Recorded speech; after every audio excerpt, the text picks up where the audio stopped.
자, 고개 드시고 여러분들 반갑습니다. 예, 여러분 교재는 기본서 124페이지 여러분 펴놓으시고요. 취득세 취득식입니다, 여러분. 자, 지난 시간에 배운 것을 잠깐 한번 빠르게 훑어보도록 하겠습니다.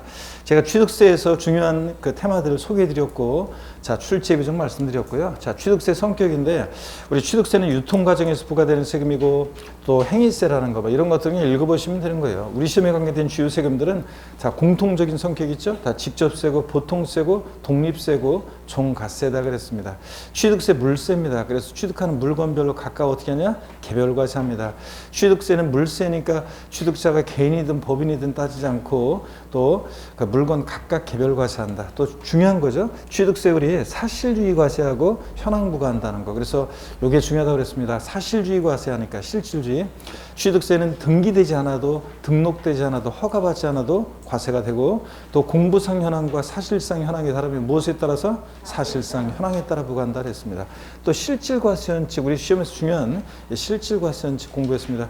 이걸 이해하면 많은 내용을 외우지 않아도 되는데, 등기등록 명의자하고 실질 소유자하고 다르다. 세금은 명의와 상관없이 누구한테? 실질 소유자에게 귀속시켜라. 이게 원칙입니다. 그 다음에 사실주의 과세라는 거 금방 말씀드렸어요. 등록면허세만 나중에 이제 배울 건데, 형식주의 과세, 등기등록이라는 형식가 줄 때 부과하고, 등록면허세 빼놓고 주요 부동산 세금들은 다 사실주의 과세합니다. 등기되지 않아도 등록되지 않아도 허가받지 않아도 과세가 된다고 그랬습니다. 또 우리 공부상 현황과 사실상 현황에 따르면 무엇에 따라서? 사실상 현황에 따라 부과한다. 이런 것들 30회 시험에서는 재산세에서 이걸 물어봤었고요. 또 거래 내용도 실질적으로 보고 부과하라. 이런 것들 배웠습니다. 우리 취득세 개요 말씀드렸는데, 취득세 과세 주체는 특별시광시도, 특광도예요. 줄여서 우리가 특광도 이렇게 기억하고, 특별자치도와 특별자치시는 11개 지방세 세금에 다 과세 주체가 되니까 그냥 생략하고 취득세 과세 주체 그러면 뭐라고 대답하신다? 특광도, 특별시광시도입니다. 그 다음에 취득세 우리 취득이라는 게 뭐냐? 누가 여러분한테 물어보면 한마디로 취득세 취득은 뭐라고 대답하신다? 사실상 소유권 취득이다. 그래서 사실상 취득만 하면 돼요. 등기등록과 관계없이 사실상 취득한 때 취득세 부과됩니다. 민법 등 관계법령에 따른 등기등록을 이행한 경우에 하나여 취득한 것으로 본다. X입니다. 등기 이행 안 됐어도 사실상 취득만 하면 취득한 것으로 봅니다. 또 사실상 취득해야지 형식적인 취득은 취득이 아니라 그랬습니다. 그 대표적인 제가 예를 들었는데, 법에 의한 신탁산 취득, 믿고 맡은 것뿐이고 믿고 맡겼다 덜 받은 것뿐이고 취득세 과세되지 않습니다. 또 그 다음에 사실상 우리가 소유권을 취득해야죠.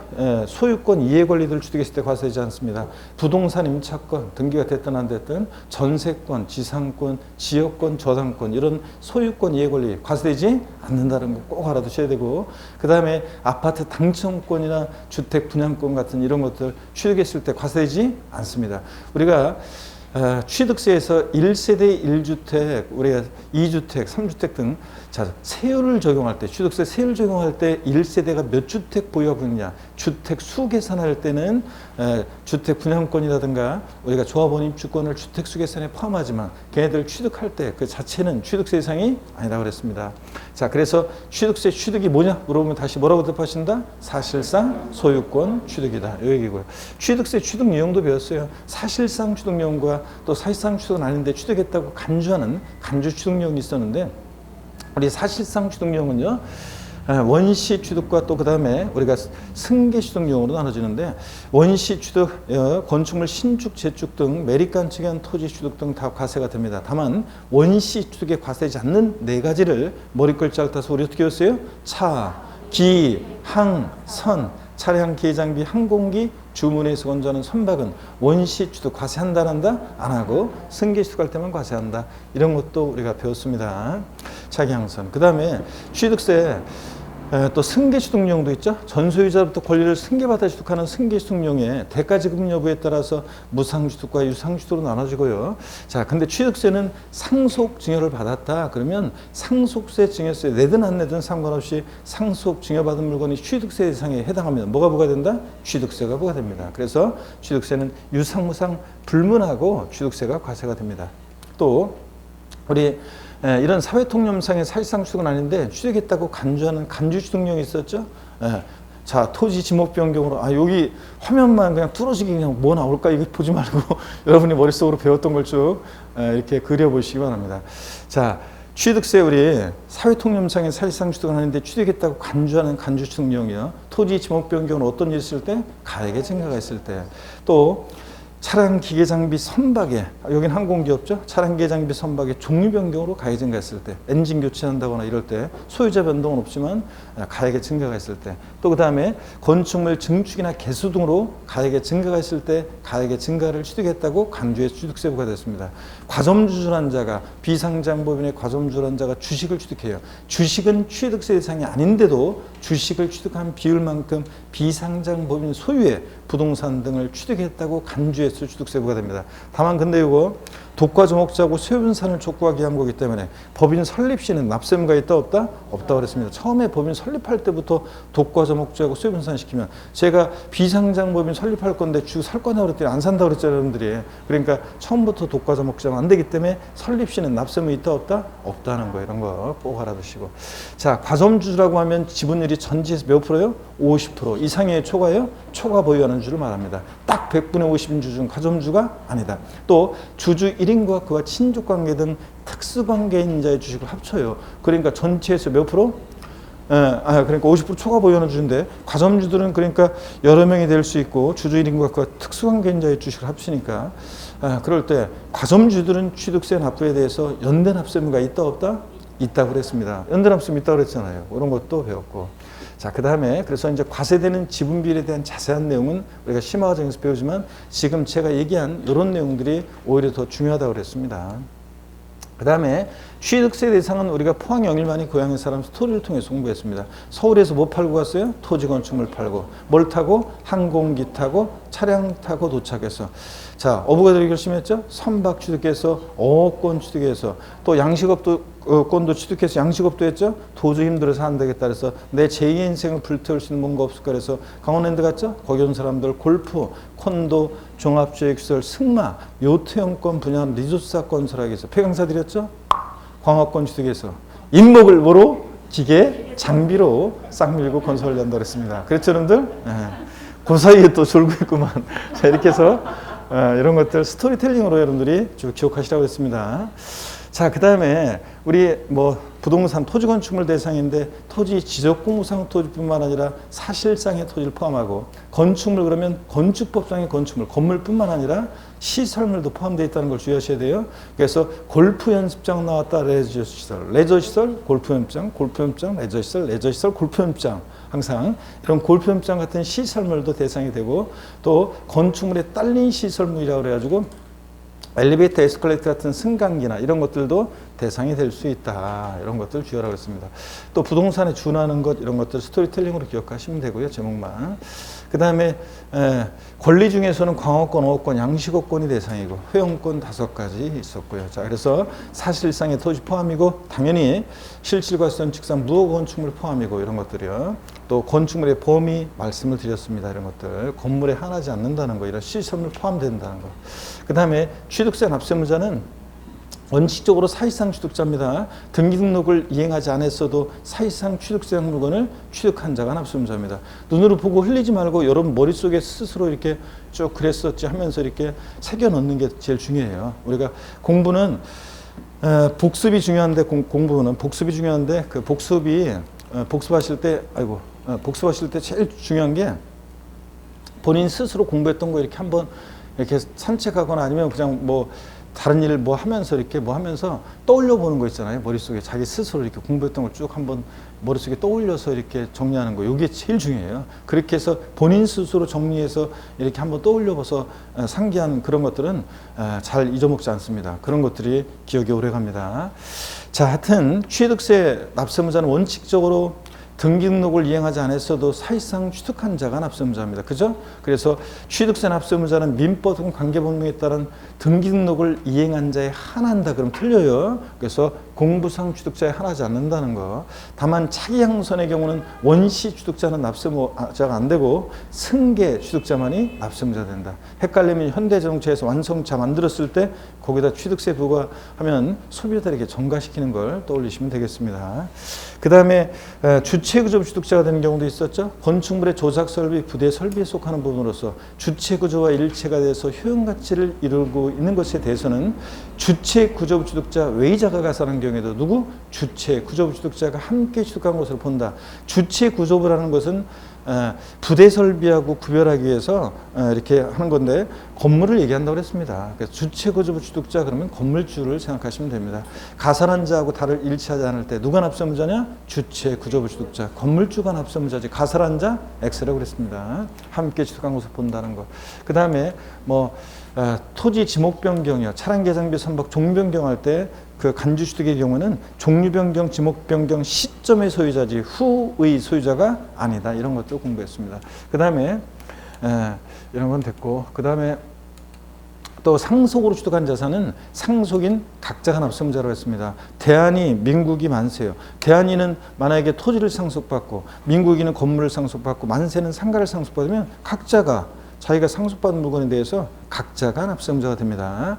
자, 근데 그 공동 상속의 경우에 공동 상속인들은 취득세 납부에 대해서 연대 납세무가 있다 없다? 있다고 그랬습니다, 여러분들. 자, 그래서 주된 상속자다. 민법상 상속 지분이 가장 높은 자다. 아닙니다. 취득세에서는 상속으로 취득한 자산은 누가 납세무자냐? 상속인 각자입니다, 여러분. 자, 이런 것들. 자, 그 다음에 주택조합이나 재건축조합이 조합 원용으로 취득하는 조합 원용 부동산은 누구고? 조합원이고, 단지 내 상가나 일반 분양분 같은 비조합원용 부동산, 그러니까 조합원에게 귀속되지 않는 부동산은 제외한다. 법령에 이렇게 되어 있어요. 그 말은 조합원에게 귀속되지 않는 부동산은 제외한다. 즉 조합원이 납세무자가 되는 것을 제외하는 거니까 비조합원용 부동산은 누구? 조합. 조합원용 부동산은 조합원이라는 거예요. 이런 것들을 여러분들이 기억하시고요. 그 다음에 배우자 또는 직계존비 속의 부동산을 취득했다. 대가 인정할 수 없겠죠? 그러니까 원칙은 뭐라고요? 증여로 취득한 것으로 봅니다. 다만 근데 대가 있다는 것이 입증이 되면 유상취득으로 보는 경우가 있죠? 그래서 포인트는 유상취득이냐 무상취득이냐 이게 포인트고 이걸 바꾼다고 그랬어요. 자, 그래서 대가 있다고 인정해서 유상취득으로 인정되는 경우 공매, 경매를 통해서 취득하거나 또 파산 선고로 처분되는 것을 취득한다거나 법원이 개입되어 있으니까 또 등기 등록을 요하는 재산을 서로 교환으로 취득한다거나 이러면 공시가 되니까 드러나고 이런 경우는 다 뭐라고요? 유상취득으로 봅니다. 근데 무상취득으로 바꿔요. 또 그 다음에 대가 있다고 인정되는 경우로서 취득자 소득 입증됩니다. 취득자 소득 입증돼요. 자, 그 다음에 그걸 취득할 만큼의 또 아니면 자기 재산을 처분하거나 담보한 금액으로 샀다는 게 입증되거나 아니면 또 상속 증여받았는데 상속 증여받은 재산으로 샀다는 게 입증되거나 이런 경우에는 배우자 직계존비 속의 부동산을 취득하더라도 뭐라고요? 유상취득으로 봅니다, 여러분. 그죠? 그 다음에 또 우리가 뭘 공부했냐면 부담부 증여는 다음에 우리가 양도소득세하고 이어서 연결해서 봐야 되고요. 택지공사가 준공된 토지 사실상 지목 변경. 우리가 논밭이었는데 택지공사를 하게 되면 자 지목이 바뀌었겠죠? 그대로. 그러니까 먼저 가액의 증가가 있을 때 그 가액의 증가에 대해서 취득세가 부과됐을 것인데 그러면 택지공사가 준공된 토지 평평하게 밀어놨을 거 아니에요? 자, 집 지을 수 있도록. 근데 그 블록마다 이제 보면 공동주택 아파트 같은 거 막 짓고 그러잖아요. 그럴 때 거기 단지 내에서 정원 같은 거 조경공사 도로포장 이런 거 할 거 아니에요. 그러면 또 가치가 또 증가하는 거죠. 자, 그랬을 때 취득세에 누가 납세무자가 되느냐는 건데 자, 택지공사가 준공된 토지에서요. 건축물 건축이란 말 없이 그냥 택지공사가 준공된 토지에 정원이나 부속 시설물 등을 조성 설치했다. 그랬을 때는 누가 납세무자가 되느냐? 자, 토지 소유자가 납세무자고. 그랬죠, 여러분들? 그래서 건축물 건축이 수반되지 않는 경우, 건축이란 말 없이 그냥 건축 말 없이 택지공사가 준공된 토지에서 조경공사 등이 있었을 때는 토지 소유자고. 근데 반면에 택지공사가 준공된 토지에서 건축물 건축하면서 그 부속 토지 내에서 조경공사 등이 있었다. 그럴 때 누가 납세무자냐? 건축물 취득자가 납세무자다. 그래서 여러분들, 그래서 그 취득자가 납세무자입니다. 그래서 시험에서 바꾼다 뻔하죠. 택지공사가 준공된 토지에서 건축물 건축하면서 정원 또는 조경공사 등이 있었다. 그랬을 때 토지 소유자를 납세무자로 한다고 바꿔요. 토지 소유자가 아니라 누구다? 건축물 취득하는 자. 요것만 아시면 됩니다. 세율 같은 건 여러분 지금 아직 안 배워서 신경 쓰지 마시고요. 자, 이렇게 해서 이런 것들을 우리가 배웠습니다. 이건 다음에 보고요. 자, 그래서 오늘 4주차 한번 보도록 하겠습니다. 124페이지입니다. 여러분. 124페이지 취득식입니다. 고개를 드시고요. 스트레칭 한번 하고 본격적으로 보겠습니다. 목 운동부터 합니다. 아이고. 자, 반대로 돌리시고 허리도 여러분 좌로 우로 돌리시고 아이고. 자, 길게도 화끈하게 제끼시고 여러분. 어깨도 돌리시고 좋습니다, 여러분들.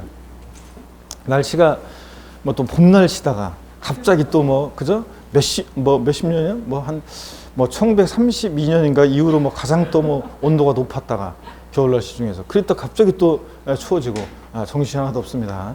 코로나도 좀 이렇게 단계가 이렇게 좀 낮아질 것 같은 지금 상황이었는데 갑자기 또 뭐 집단 감염 발생하고 그래서 조금 더 주춤하고 막 그렇습니다. 여러 가지 힘든 시기입니다.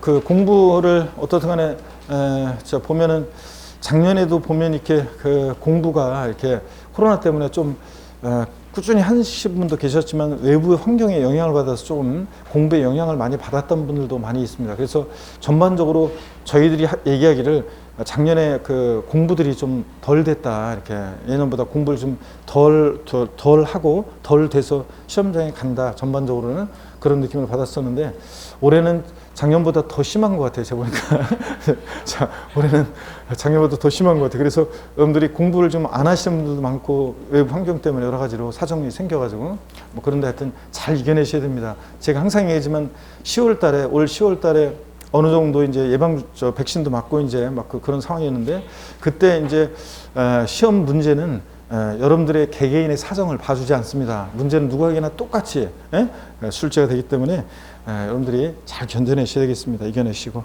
124페이지 봅니다. 취득시기 별표시 2개 합니다. 취득시기는 요게 취득시기는 시험에서 별표시 2개짜리인데 왜냐하면 28회 때 독립화 문제로 나왔어요. 29회 안 나왔는데 30회 또 독립화 문제로 나왔어요. 작년에 31회 때는 또 종합문제 속에서 지문 한 줄 나왔어요. 그래서 취득시기가 시험에 의미가 있는데요. 왜 의미가 있느냐 여기를 한번 보겠습니다. 취득세요. 납세무 성립시기가 돼요. 취득시기는. 우리가 조세 총론에서 배웠습니다. 취득세는 어느 때 납세무가 추상적으로 성립하느냐? 취득세 대상 물건을 취득하는 때. 취득하고 60일이 경과하는 때 이름 틀리다고 그랬잖아요. 취득하는 때예요. 그럼 취득하는 때가 언제인지를 알아야지 납세무 성립시기를 판정하잖아요. 그래서 의미가 있고 또 취득세는 취득일로부터 60일 내에 원칙적으로 신고 납부합니다. 그럼 언제부터 60일이냐? 매매 같으면 계약일로부터인지 잔금지일로부터인지 등기일로부터인지 이런 게 문제가 되잖아요. 그래서 취득시기는 취득세 납세무 성립시기가 되고 신고 납부기 하나의 기산점이 되기 때문에 의미가 있다. 자, 그럴 때 취득시기는 취득 원인에 따라 다양해요. 유상승계냐 무상승계식이냐 원시 취득이냐 등은 다양한데 먼저 제일 이번 순환에는 제가 뒤에 이제 끝에 이제 몇 가지 더 추가해서 설명을 드리겠지만, 제가 이제 가장 중요한 것들 몇 가지만 이번 순환에 딱 알고 추가해서 하는 것들은 눈에 또 좀 익혀뒀다가 다음에 또 심화 과정 때 정교하게 다시 또 설명하고 여러분도 정교하게 또 알아두시면 되겠습니다. 그리고 제 카페 핵심 요약 정리에 있고 여기는 설명하는데 더 추가해서 설명해. 그러더라도 여러분들이 핵심 요약 정리에 있는 내용 정도만 이번 순환에 딱 알고 가시면 됩니다. 자, 먼저 제일 중요한 유상승계 취득의 취득시를 봅니다. 매매 같은 유상승계 취득의 취득시는 언제나 원칙 계약상 잔금질이에요. 거래 당사자 간에요. 계약서를 작성해서 그 신고를 하잖아요. 지자체. 그러면 그 신고된 그 계약서에 나와 있는 그 계약상 잔금지기비를 취득시로 합니다. 그때부터 계약상 잔금지기로부터 60일 내 취득세는 원칙 신고 납부입니다. 근데 그 계약서를 봤더니 명시가 안 됐어요. 언제인지 잔금지기비. 아니면 돼 있긴 돼 있는데 뭐 2021년 3월 중순, 3월 중순이면 10일인지 15일인지 알 수 없잖아요. 자, 이래서 계약상 잔금지기비 명시가 안 됐을 때는 계약일로부터 60일 경과한다. 계약일로부터 60일 경과하는 그 날이니까 뭐 60일이 되는 날로 생각하시면 됩니다. 하여튼 계약일로부터 60일 경과하는 날을 취득시합니다. 시험에서는 이걸 어떻게 바꾸냐? 매매 등 유상승계 취득의 경우 계약상 잔금질이 명시되지 않은 경우에는 등기일로 한다. X입니다. 사실상 잔금지기일로 한다. 아니에요. 그럴듯하지만 계약상 잔금지일이 명시 안 됐다. 계약일로부터 며칠? 60일 경과하는 날입니다. 우리가 흔히 있잖아요. 우리 거래 관행상 계약하고 나서 한 2달 정도 있다가 잔금을 치르는 거래 관행을 반영한 거예요. 그래서 계약상 잔금이 명시 안 됐다. 계약일로 며칠? 60일 경과하는 날을 주득시합니다. 계약하고 나서 한 2달 정도 잔금 치르기 때문에. 또 여기 보세요. 부동산 거래 신고 등에 관한 법률 규정에서 검증된 취득. 이건 어떤 거냐면 처음 배우시는 분들은 기초입문 과정을 안 배웠던 분들은 나중에 이제 과세표준에서 이따가 또 말씀드릴 건데 객관성이 있다고 봐요. 즉 부동산 거래 신고 등에 관한 법률에 의해서 신고서 제출하고 검증받은 취득은 객관성이 있다고 봐서 예전에 지금하고는 법령 명칭은 좀 다르지만 예전에 객관성이 있다고 그래가지고 취득 시기를 사실상 잔금지기를 취득시로 했었어요. 계약서와 상관없이 사실상 잔금지기. 그래서 또 법을 그렇게 했더니 그러니까 원래는 계약상 잔금지기였는데 그 법을 만들면서 이런 경우는 객관성이 있으니까 사실상 잔금지기다. 이렇게 딱 했더니 바로 몇 달 만에 저 법을 다시 바꿨어요. 왜 바꿨냐면 국민들이 있잖아요. 보세요. 여러분들도 계약상 잔금지bil, 사실상 잔금지bil 이런 게 헷갈리는데 일반 국민들이 어떤 때는 신고된 계약서를 보고 잔금지bil 보고 취득세를 신고 납부하고 어떤 때는 계약서와 상관없이 사실상 잔금이 지급된 때부터 취득세를 신고 납부하라고 하니까 국민들이 헷갈려 안 헷갈려요? 헷갈리죠? 그런 거 구별할 수 없고. 그래서 다시 그냥 일반 국민들은 뭔가를 보면서 하는 게 좋잖아요. 그래서 객관성이 있어도 계약상 잔금지비를 취득시로 합니다. 그래서 시험에서 개인간 매매의 경우 단 부동산 거래 신고 등에 관한 법률에서 검증받은 취득의 경우에는 사실상 잔금지비를 취득시로 한다. 이러면 틀려요. 아니고 언제나 계약상 잔금지비, 객관성이 있어도. 또 계약서와 상관없이요. 언제나 항상 그 사실상 실제 잔금이 지급된 때를 취득시기로 하는 경우도 있습니다. 근데 이건 아무 때나 인정 안 합니다. 객관적으로 잔금지급이 입증될 수 있는 거래만 인정해요. 당연하죠, 여러분. 만약에 그렇지 않으면 사람들이 아유 참 왜 이래. 우리 지난번에 그 신고된 계약서에는 그때로 잔금지급이 돼 있지만 우리 어제 현금으로 잔금 치르는데 왜 이래 이거 막 하면서 지들이 멋대로 주장할 거 아니에요. 그래서 이거는 객관적으로 잔금지급이 입증되는 거래만 인정합니다. 먼저요. 국가, 지방자치단체, 지방자치단체 조합으로부터 취득했다. 그러면 자 서울특별시로부터 제가 토지를 유상승계 취득하는데요. 계약서상으로 잔금 지급하기로 한 날은 2021년 3월 10일이었어요. 근데 실제로는 3월 25일 날 잔금 치렀습니다. 공무원들이 다 적어놨겠죠, 여기다? 객관적으로 잔금 지급 입증돼야 한대요? 되니까 국가, 지자체 조합으로부터 취득했을 때는 그 계약서와 상관없이 사실상 잔금 지급을 취득시로 합니다. 또 수입에 의한 취득도 수입 신고 필증에 의해서 잔금 지급이 입증되고요.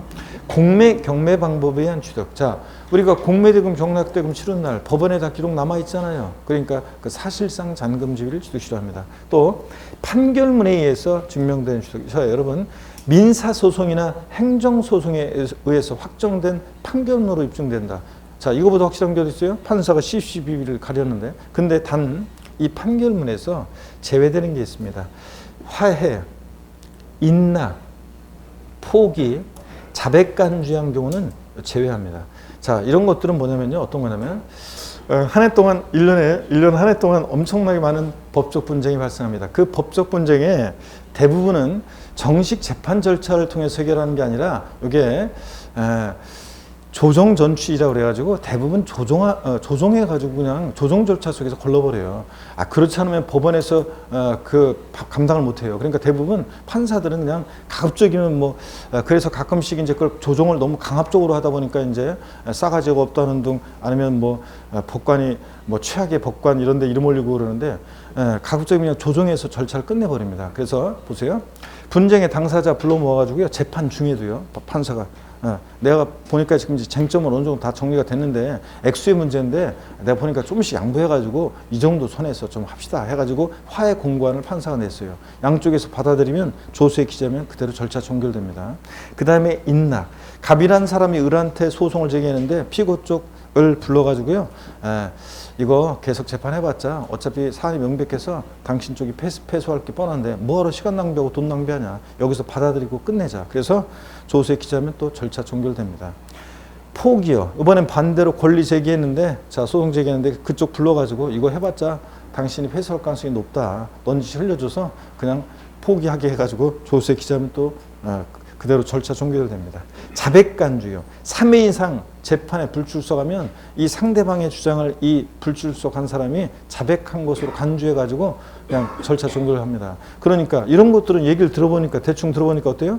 잔금지기비를 객관적으로 증명할 수 있는 서류가 안 되잖아요. 조종하는 절차 속에서 그냥 나온 거니까. 그래서 자, 시험에서 이건 객관성이 없습니다. 화해조소상으로 잔금지급이 입증되는 경우에는 그 사실상 잔금지급을 취득세상 취득시기로 한다. X입니다. 사실상 잔금지급을 객관적으로 증명할 수 있는 서류가 안 되니까 화해조소상으로 잔금지급이 입증되는 경우 이거 아니고 사실상 잔금지급이 아니라 원칙으로 돌아가서 계약상 잔금지급을 취득시로 합니다. 자, 그러면요.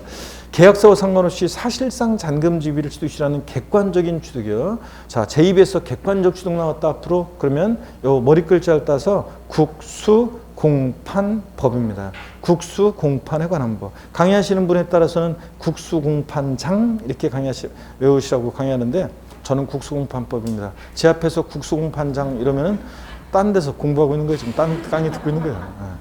배신이지 배신. 자, 내지는 딴 데서 공부한 2학년인 것도 틀어라는 거고. 제가 그 얘기 안 해드렸나요? 네.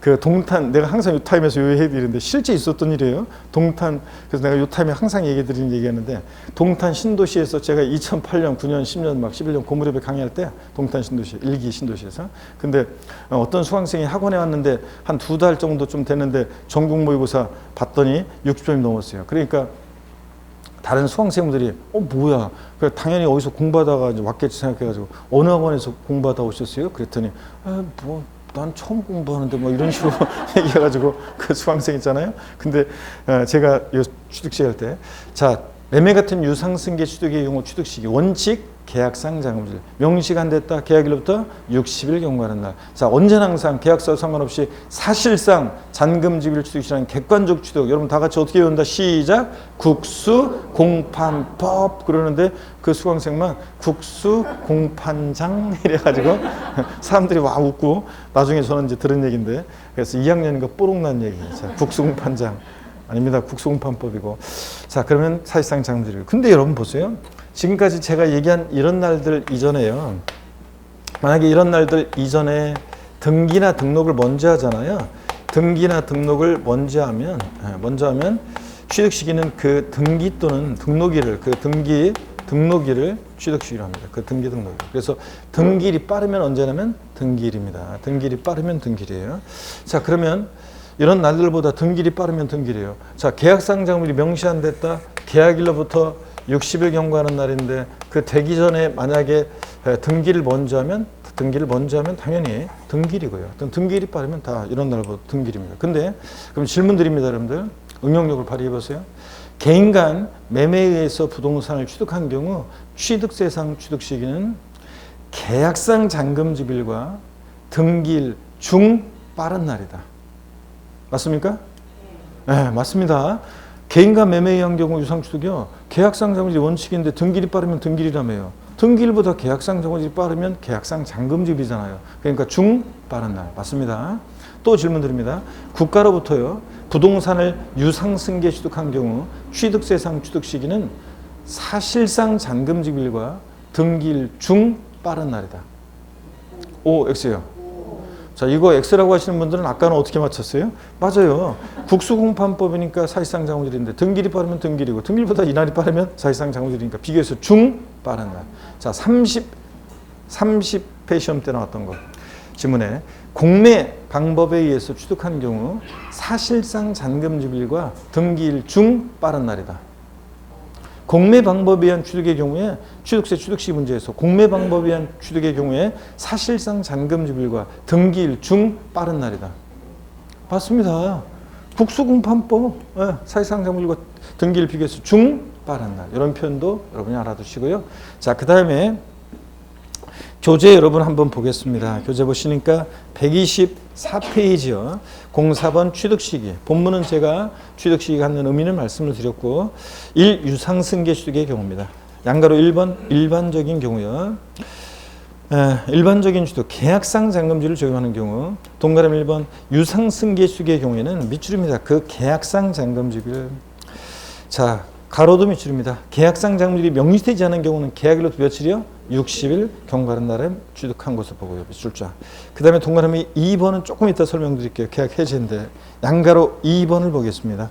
사실상 잔금지일이 취득시가 되는 경우 다음의 언어에 해당하는 유상승계수익의 경우는 계약상 잔금지일에 관계없이 사실상 잔금지일을 취득한 것으로 본다. 동그라미 1번 국가지자체, 지자체, 조합으로부터 취득 국외 동그라미, 외국으로부터 수입에 의한 취득 수입 동그라미, 공매 방법에 의한 취득 공외 동그라미, 경매도 포함이고요. 4번 판결문에 의해서 객관적으로 입증되는 경우 판의 동그라미, 다만 밑줄입니다. 화해, 포기, 인락, 자백간주한 경우는 어떻게 한다? 판결문에서 제외하고 객관성 없으니까. 그 다음에 5번 법인장부 등에 의해서 취득까지 증명된 취득 법의 동그라미고요. 여러분 여기 보세요. 법인장부로 입증이 된다는 것은요. 또 이렇게 시험에서 어떤 법인과의 거래로 뭘 취득했다. 법인과의 거래로 뭘 취득했다. 자, 법인으로부터 아파트를 분양받아 취득했다. 법인과의 거래로 뭘 취득했다. 또는 법인 간의 거래로 뭘 취득했다. A 법인과 B 법인 간의 거래로 뭘 취득했다. 그러니까 계약의 일방 당사자가 법인이 나오면요. 그 법인의 법인장부로 입증된다고 봐서 역시 사실상 잔금지일을 취득시합니다. 하여튼 국수공판법 사실상 잔금지일이고요. 그 다음에 여러분 잠깐요. 아까 제가 금방 넘어온 게 있는데 어디냐면 124페이지 다시 올라가서 양가로 1번에서 동그라미 2번이요. 다만 해당 취득 물건을 등기 등록하지 아니하고 동그라미 2번 찾으셨습니까 여러분? 거기다가 여러분이 뭐라고 제목을 달아놓냐면 계약 해지예요. 자, 뭐라고 제목을 달아놓냐 그러면 거기 동그라미 2번 교재 거기다가 뭐라고 달아놓냐면 계약 해지예요. 취득세 요거 유상승계 취득의 경우 계약 해제인데 해제가 보고 해지가 보고 이런 것들은 저한테 묻지 말고 민법에서 나중에 배우시고요. 계약 해제인데요. 자, 어떤 제목만 달아놓고 어떤 얘기인지 한번 보세요, 여러분들. 다만 해당 취득 물건을 등기 등록하지 아니하고 여기가 포인트예요. 등기 등록하지 않고 계약이 해제되고 해제된 사실이 다음에 어느 하나에 해당하는 서류에 의하여 입증되는 경우에 취득한 것을 보지 않는다. 즉 취득세 안 냈으면 낼 필요 없고 낸 게 있으면 돌려줍니다. 어떤 서류에서 입증이 돼야 되느냐? 이 서류를 달달 외울 것은 아니고요. 그냥 눈에 익혀두면 됩니다. 한번 화해조서, 인락조서, 공정증서, 계약해제신고서, 또 부동산 거래 신고 관련 법령에 따른 부동산 거래 계약 해제 등 신고서. 하여튼 이런 서류에 의해서 달달 외울 것은 아니고요. 이런 서류에서 입증이 되면 취득한 걸 보지 않습니다. 취득세 안 냈으면 낼 필요 없고 낸 게 있으면 돌려줘요. 근데 여러분 잘 보세요. 이게 포인트예요. 등기 등록이 된 경우에는요. 또는 등기한 후 또는 등기 등록이 된 경우에는 계약을 해지하고 입증이 되고 그런다 할지라도 취득한 것으로 봅니다. 자, 등기가 된 경우에는 계약 해지하고 해지된 사실이 화해조서 등으로 입증되는 경우에도 취득한 것으로 봅니다, 여러분들. 등기 안 되고 계약 해제가 되고 자, 해지된 사실이 화해조서 등으로 입증되고 그랬을 때 취득한 것을 보지 않습니다. 취득세 안 냈으면 안 냈으면 돌려주고 안 냈으면 낼 필요 없고 낸 게 있으면 돌려주고요. 요 손을 딱 요걸 빼. 제가 이렇게 딱 있으니까 자꾸 돌리자고요. 올려가지고 손을 빼고 자 봅니다. 자, 그랬을 때 여러분 보세요. 시험에서는 어떻게 나오느냐? 자, 유상승계 취득의 경우 해당 취득 물건에 대해 등기한 후라도 계약 해제가 되고 해제된 사실이 화해 조서 등으로 입증되는 경우에는 취득한 것으로 보지 아니한다. X입니다. 등기된 경우라도 등기한 후 X입니다. 등기되지 않았어야 돼요. 등기된 경우에는 계약 해지고 입증이 되더라도 취득한 것을 보지 않습니다. 자, 등기가 되면 취득한 거로 봅니다. 등기 안 됐어야 됩니다. 이렇게 그런 게 포인트고 등기 등록하지 아니하고가 포인트예요. 꼭 확인하셔야 되고 그 다음에 125페이지 안가로 3번 연부취득입니다. 여러분. 자, 보시면 연부취득입니다. 연부취득은요. 어떤 거냐면 한번 보겠습니다. 우리가 월부로 뭘 취득했다. 아이고 괜찮네. 월부로 뭘 취득했다 그러면 대금을 다달이 갚아 나가겠는데 연부로 뭘 취득했다. 그러면 매년 대금을 갚아 나가겠죠? 연부란 뭐냐? 한번 용어 그냥 읽어봅니다. 제가 매매계약서상의 연부계약 형식을 갖추고 일시에 완납할 수 없는 대금을 2년 이상에 걸쳐 일정액씩 분할하여 지급하는 것을 말합니다. 그랬을 때 연부취득 한번 소개해드리겠습니다. 자, 여러분 우리가 연부거래요. 자, 연부거래를 하는데 500만 원, 5천만 원, 5억짜리 갖고서 5년, 10년에 걸쳐서 연부매매계약 체결하겠습니까? 답답해 죽겠지. 안 하겠, 대부분 안 하겠죠. 근데 50억, 500억, 5천억짜리 같은 거 거래할 때 되게 계약금, 중도금, 잔금이 단기에 이게 큰 거금이 왔다 갔다 하기가 쉽지 않잖아요. 자, 그랬을 때 만약에 갑과 을이 총 연부금액 50억짜리 연부매매계약을 체결했어요. 그래서 5년의 기간에 걸쳐서 매년 10억 원씩 연부금 지급하는 연부 매매 계약을 체결했습니다. 그랬을 때 첫 해 연부금 지급일이 계약서상으로는 2021년 3월 10일이 계약서상의 연부금 지급일이었어요. 근데 실제로는 3월 19일 날 연부금이 치러졌다 그러면 요 사실상 연부금 지급일 요때부터 취득세는 60일에 신고 납부합니다. 또 취득세 계산은 요때 어떻게 하냐면 총 연부금액 55 곱하기 세율이 아니라 요 해 지급하기로 한 계약서상의 연부금액은 10억이었는데 실제로는 8억 원의 연부금이 지급됐다. 그러면 이 8억 원 사실상 지급된 이 사실상의 연부금액, 자, 요것을 사실상의 연부금액 요것을 과세 표준금액으로 합니다. 그래서 8억 곱하기 세율에서 나온 세액을 이때부터 60일에 신고 납부요. 다음 연도도 사실상 연부금이 지급된 날을 취득시로 해서 요해 사실상 지급된 연부금액을 과세 표준에서 취득세 계산합니다. 그러면 이렇게 함으로 인해서 어떤 효과가 생기냐면요.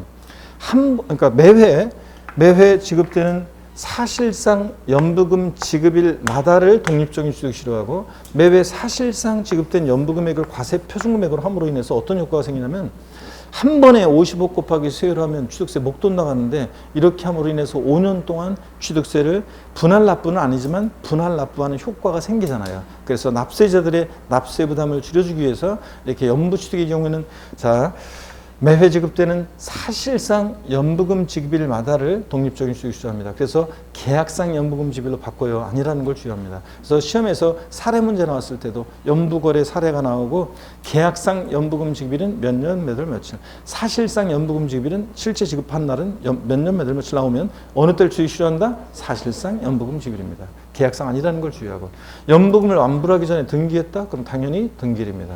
자, 취득가액의 총액이 50만 원 이하 적용받은 것은 제외한다. 즉 면세점 적용되는 경우에는 연부취득 규정은 적용하지 않습니다. 자, 그러면 교재를 보겠습니다. 125페이지 한가로 3번 연부취득의 경우 연부로 취득하는 것 취득가액의 총액이 50만 원 이하인 경우 제외, 즉 면세점 적용 경우 제외하고 밑줄은 여기입니다. 그 사실상 연부금 지급일 밑줄이고 사실상에다가 돼지꼬리 땡냐해서 계약상 X예요. 계약상 연부금 지급일로 바꿔요. 연부취득의 경우에는 원칙적으로 계약상 연부금 지급일을 취득시로 한다. X입니다. 아니고 매회 지급된 언제요? 사실상 연부금 지급일마다를 취득시로 합니다. 양가로 4번 등기등록일을 취득시로 하는 경우. 자, 양가로 1, 2, 3 지금까지 배웠던 이 취득시 취득일 전에 등기등록을 한 경우에는 언제다? 등기등록일입니다. 등기일이 빠르면 당연히 등기일입니다. 중요 기출문제 한번 풀어보겠습니다. 개인이 아파트를 다음과 같이 취득했을 때 각각의 경우에 지방세법상 취득세, 취득 시기가 바르게 연결된 것은 그랬습니다. 단 법인으로부터 분양받은 경우에 법인장부에 입증되는 것으로 가정함. 자, 기억번 유형을 보니까 개인으로부터 취득이요. 자, 개인이 아파트를 개인으로부터 취득했다? 그러면 개인 간 유상 취득, 취득 시기 원칙 언제입니까? 계약상 잔금질입니다. 계약상 잔금질 2021년 11월 20일이요. 근데 이런 거 나오면 항상 양도소득세나 취득세나 등기일이 빠른지를 확인해 봐셔야 돼요. 등기일이 빠르면 등기일이니까 중빠른 날이니까요. 등기일은 11월 18일. 더 빠르네 등기일이? 그래서 등기 접수일은 11월 18일이 취득 시기가 됩니다. 개인으로부터 취득했을 때.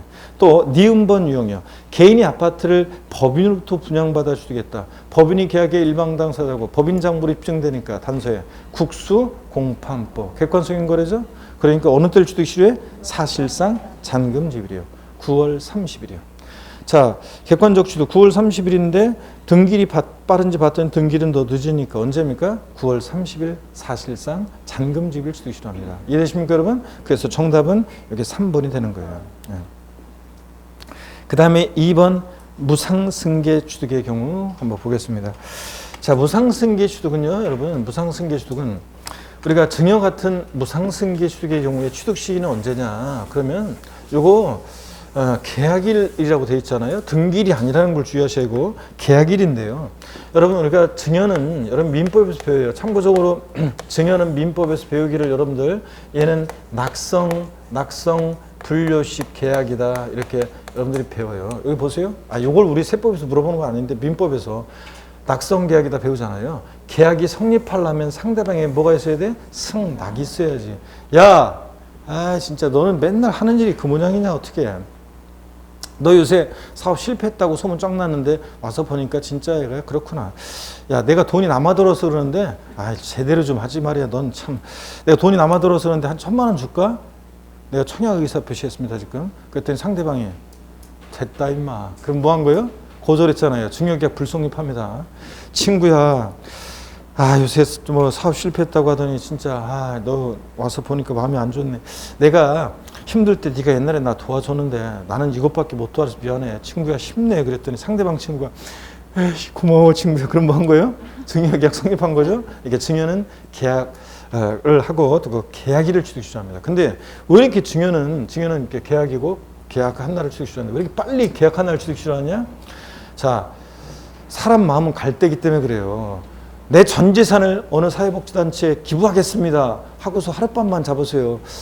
전 재산은 좀 많은 것 같고 다음날 되면 반만 기부하겠습니다 이러고 하룻밤 더 자면 반의 반 뭐 이럴 거 아니에요. 그러다 자식들이 나타나가지고 이거 다 무효 막 이럴 거 아니에요. 자, 우리 아버지 요새 치매 걸려가지고 제정신이 아니라는 둥 이러면서. 그렇기 때문에 증여는 땀만 먹지 못하도록 그 계약일을 취득시효합니다.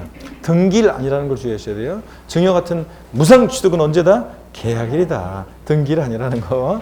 그 다음에 예외적으로 상속 같으면 상속계실이고요. 피상속인 돌아가시면서. 그 다음에 유증은 유언으로 증여하는 유증은 유증계시를 취득시효합니다. 참고적으로 서면에 의하지 않은 증여, 친구야 도와줄까? 고마워 친구야. 이런 거는 지들이 멋대로 구대의한 서면에 의하지 않은 증여계약은 멋대로 조정할 수 있기 때문에 등기일로 하는데 참고적으로 보시고 하여튼 증여는 계약입니다. 대개 증여는 여러분요. 증여계약은 서면에 의해서 다 증여계약서 씁니다.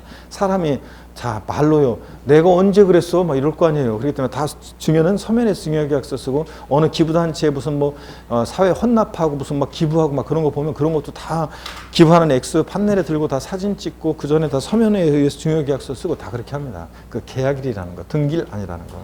다만 또 여기 보세요. 똑같아요. 이것도 여러분 교재 그래서 어디냐면 그 125페이지 있죠? 이 무상승계취득의 경우 맨 아래에 무상승계취득의 경우는 계약일에 취득한 것으로 본다 밑줄이요. 그리고 팁 보조단 넘기지 말고 125페이지 보조단 맨 아래에 밑줄입니다. 상속 또는 유증으로 인한 취득의 경우 상속은 상속계실, 유증은 유증계실에 취득한 것으로 본다 밑줄이요. 상속, 상속계실. 증여는 계약일. 넘어갑니다. 126페이지 밑줄 그어놓고 126페이지 보니까요. 동그라미 2번이요. 요거 또 동그라미 2번에다가 역시 또 계약 제목을 달아요. 계약 해제. 아까 유상승계취득과 똑같이 126페이지 동그라미 2번에다가 제목을 달아요. 또 역시 뭐라고 제목 달아놓냐고요? 계약 해제요. 아까 유상승계취득의 경우 계약 해제 봤잖아요. 이번엔 무상승계취득의 경우 계약 해제인데요. 이 계약 해제가 옛날에는 달랐는데 지금은 내용이 구조가 같아졌어요. 보세요. 해당 취득 물건을 등기 등록하지 아니하고 계약 해제가 되고 해제된 사실이 다음에 어느 하나에 해당하는 서류에 의해서 입증되는 경우에는 취득한 것을 보지 않는다. 똑같아요. 등기가 되지 않고 계약 해제가 되고 해제된 사실이 여기에 이런 서류에 의해서 화해조서, 인락조서, 공정증서, 계약 해제 신고서 같은 서류에서 입증될 때 취득한 걸 보지 않는 거지. 만약에 등기가 된 경우에는요. 등기가 된 경우는 계약을 해제하고 입증이 되더라도 취득한 것으로 봅니다. 여러분. 아시겠습니까 여러분? 그래서 유상승계취득이나 무상승계취득이나 계약 해제 나오면 등기 등록되지 않고 계약 해제되고 입증이 될 때 취득한 걸 보지 않는 거지. 등기가 된 경우에도 계약 해제가 되고 화해조서 등으로 입증이 되면 취득한 것을 보지 아니한다. 그러면 틀려요, 여러분들. 그걸 꼭 확인합니다. 이게. 자, 그리고 서류가 보면은 아까 유상승계취득의 계약 해제 서류, 입증 서류는 4가지였는데 무상승계취득은 3가지예요. 이렇게 자, 동그라미 3번까지 밖에 없어요. 하나가 없어요. 근데 그런 것까지 차이점까지 우리 시험에서 물어보진 않을 거니까 그냥 그런 것까지 달달 외울 것은 아니고요. 차이점이 있긴 있습니다. 어떻든 간에 등기 등록하지 아니하고 여기가 포인트라는 거 다시 한번 강조드립니다. 그래서 126페이지 하여튼 동그라미 2번 해당 종목을 등기 등록하지 아니하고 여기가 포인트고 여기에 형광펜으로 해놓든 사각형으로 해놓든 뭐 줄을 걸으시고 그 다음에는 쭉 밑줄입니다. 등기 등록하지 않고 다음에 어느 하나에 해당하는 서류에서 계약이 해지된 사실이 입증될 때 취득한 걸 보지 않는다. 밑줄 쫙이고요. 계약 해지. 이미 시험에 나왔고 정답 질문으로요. 등기한 후 계약 해제되고 화해조서 등으로 입증될 때 취득한 것으로 보지 아니한다. 이렇게 해서 시험에 나왔습니다. X입니다. 된 후에는 취득한 것으로 봅니다. 양가로 2번 예외. 계약일 전에 등기 등록을 먼저 했다. 그럼 언제고요? 등기 등록일이고 당연합니다. 등기일이 빠르면 무조건 언제다? 등기일입니다. 3번과 4번은 다음 심화과정 때 좀 볼게요. 이런 것들은 공법에 좀 개념들 익숙하게 온 다음에 해진 다음에 딱 보면은 뭐 우리가 차이점을 제가 비교해 드릴게요. 나중에 127페이지 5 토지 원시 취득입니다. 자, 관계 법령에 따른 매립간촉으로 밑줄입니다. 토지를 원시 취득하는 경우는 여기가 포인트입니다. 공사준공 인가일이에요. 공사준공 인가일. 자, 그래서 이 시험에서 어떻게 바꿨었냐? 30회 시험 때 어떻게 나왔었냐면 매립간촉으로 토지를 원시 취득하는 경우 땡땡 등기일로 한다. 등기일. 등기일 아니고 공사준공 인가일입니다. 등기일 아니에요. 자, 그 다음에 다만 단서는 그냥 이해하시면 돼요. 공사준공 인가일 전에 사용승낙이나 허가받았다. 또 사실상 사용한다. 그날. 자, 공사준공 인가일 전에 사용승낙 받으면 그날. 허가받으면 그날. 뭐 사실상 사용하면 그날. 이렇게 중빠른 날 취득일로 본다. 이렇게 되어 있습니다. 단서는 이해하시면서 눈에 익혀 두시고 원칙을 잘 기억합니다. 공사준공 인가일이라는 거. 등기일 X요. 그 다음에 7번 보겠습니다. 토지 지목 변경이요. 토지 지목 변경에 따른 취득은요. 밑줄입니다. 토지 지목이 사실상 변경된 날과 공부상 변경된 날 중 빠른 날 취득일을 본다. 밑줄 짝입니다. 옛날에는 토지 지목 변경의 경우 간주 취득의 경우에 취득 시기를 원칙 공부상 지목 원칙 사실상 지목 변경 불분명하면 공부상 지목 변경일 그랬는데 지금은 동등한에 취해서 중 빠른 날입니다. 중 빠른 날. 사실상 지목 변경일 공부상 변경일 중 빠른 날. 그 다음에 다만 단서는 이해하시면 돼요. 다만 토지 지목 변경 이전에 사용하는 부분이 있으면 당연히 그 사실상 상일로 하고요. 이런 것들. 그 다음에 8번 재산분할로 인한 취득의 경우 민법 규정에 따른 재산분할로 인한 취득의 경우는 취득 물건의 등기일 또는 등록일 취득을 본다. 밑줄 짝입니다. 자, 그래서 남편에서 내 명의로 재산분할 청구 행사에 자, 그러면 남편의 내 명의로 등기한 날입니다. 등기일. 자, 밑줄 쫙이고요. 자, 이렇게 해서 취득 시기를 다 봤고요. 잠시 쉬었다가 이제 05번 과세표준인데, 이 과세표준 세금 계산 어떻게 할 것이냐? 이 과세표준 곱하기 세율 산출세 구할 때 이 과세표준 중요합니다. 별표시 3개 하고 잠시 쉬었다가 이어서 보겠습니다. 잠깐 쉬겠습니다.